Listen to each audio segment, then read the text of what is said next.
স্বামী বিবেকানন্দ সর্বদা আমাদের আত্মবিশ্বাস ও আত্মমর্যাদা রাখার কথা বলেছেন। স্বামী বিবেকানন্দ সর্বদা বলেছেন, আমরা আমাদের আত্মবিশ্বাসকে যদি বলীয়ান করে তুলতে পারি এবং আমরা যে কোনো কর্ম অন্যের উপরে নির্ভর না করে নিজেরাই স্বয়ং সামর্থ্যভাবে নিজের উপরে বিশ্বাস করে করতে পারি, তাহলে আমরা নিশ্চয়ই সফল হব। অনেক সময় দেখা যায় আমরা যে কোনো কর্ম করার আগেই অন্যের সাহায্য চেয়ে থাকি। আমরা প্রথমেই ভেবে নিই এই কাজটা বা কর্মটা হয়তো আমরা করতে পারবো না, এই কর্মটা করতে গেলে আমাদের অন্যের সাহায্যের প্রয়োজন। কিন্তু বাস্তবিকভাবে দেখলে হয়তো সেই কর্মটি আমরা নিজেরাই করতে পারবো, নিজেরা সেই আত্মবিশ্বাস ও আত্মমর্যাদার উপর নির্ভর করে। তাই স্বামীজি আমাদের একটি উক্তির মাধ্যমে সুন্দরভাবে বলেছেন যে মানুষের কাছ থেকে যত কম সাহায্য নেবে, ভগবানের কাছ থেকে তত বেশি সাহায্য পাওয়া যাবে। স্বামীজি এই উক্তিটির মাধ্যমে আমাদের আত্মমর্যাদা, আত্মশক্তি, আত্মবিশ্বাস ও আধ্যাত্মিক জ্ঞানের কথা বলেছেন। এই বিষয়ে আরও বিস্তারিতভাবে আমরা এই ভিডিওতে আলোচনা করব। আশা করি আপনারা আমার সঙ্গে থাকবেন ভিডিওর শেষ পর্যন্ত।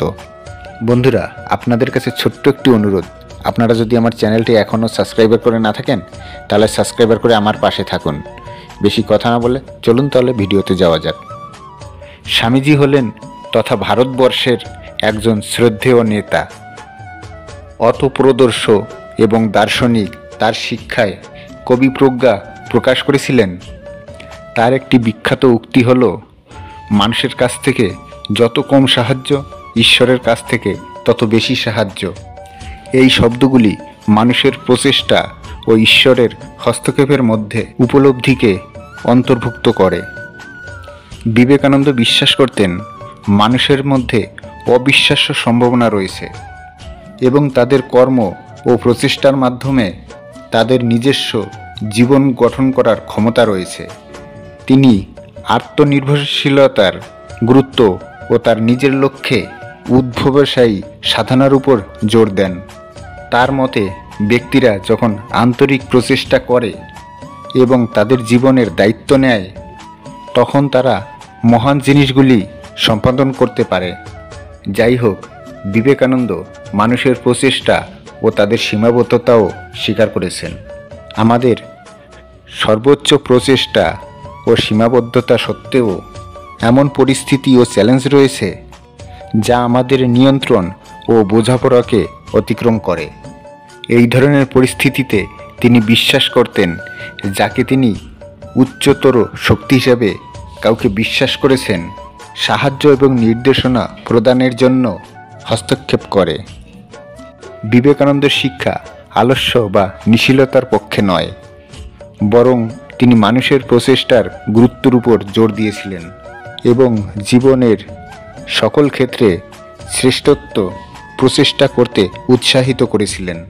তিনি বিশ্বাস করতেন যে কঠোর পরিশ্রম, সংকল্প ও উদ্দেশ্যের দৃঢ় অনুভূতির মাধ্যমে বিশ্বে মানুষেরা একটি ইতিবাচক পরিস্থিতি আনতে পারে। একই সময়ে বিবেকানন্দ মানুষের ক্ষমতার সীমার বাইরে আধ্যাত্মিক মাত্রার অস্তিত্বকে স্বীকৃতি দিয়েছিলেন। তিনি বিশ্বাস করতেন মানুষের প্রচেষ্টা যখন তাদের সীমায় পৌঁছে যায়, তখন ঈশ্বরিক হস্তক্ষেপ আরও স্পষ্ট হয়ে ওঠে।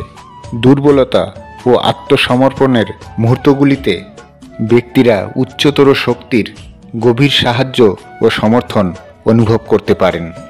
মোট কথা, বিবেকানন্দের উক্তি মানুষের প্রচেষ্টা ও ঐশ্বরিক করুণার মধ্যে ভারসাম্যের উপর জোর দেয়।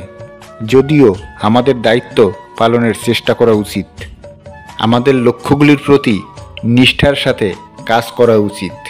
আমাদের এটাও স্বীকার করা উচিত যে আমাদের বোধগম্যের বাইরে এমন কিছু শক্তি রয়েছে যা আমাদের যাত্রায় সাহায্য করতে পারে। নম্রতা, বিশ্বাস ও আত্মসমর্পণের মাধ্যমে আমরা ঐশ্বরিক রাজ্য থেকে আমাদের জন্য উপলব্ধ অসীম সহায়তায় অর্জন করতে পারি।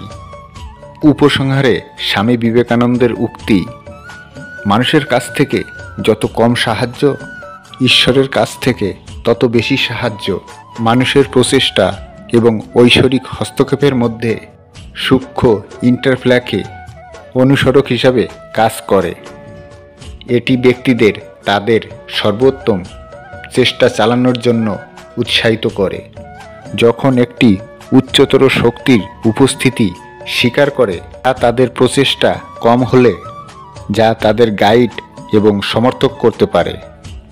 এই ভারসাম্য বজায় রেখে আমরা উদ্দেশ্যমূলক জীবনযাপন করতে পারি এবং মানুষের প্রচেষ্টা ও ঐশ্বরিক অনুগ্রহ উভয়ের রূপান্তরকারী শক্তি অনুভব করতে পারি। আজ এই পর্যন্ত বন্ধুরা। যদি ভিডিওটা ভালো লাগে একটা লাইক, একটা শেয়ার করুন। আর আমার চ্যানেলটা যদি এখনও সাবস্ক্রাইবার করে না থাকেন, সাবস্ক্রাইবার করে আমার পাশে থাকুন। নমস্কার।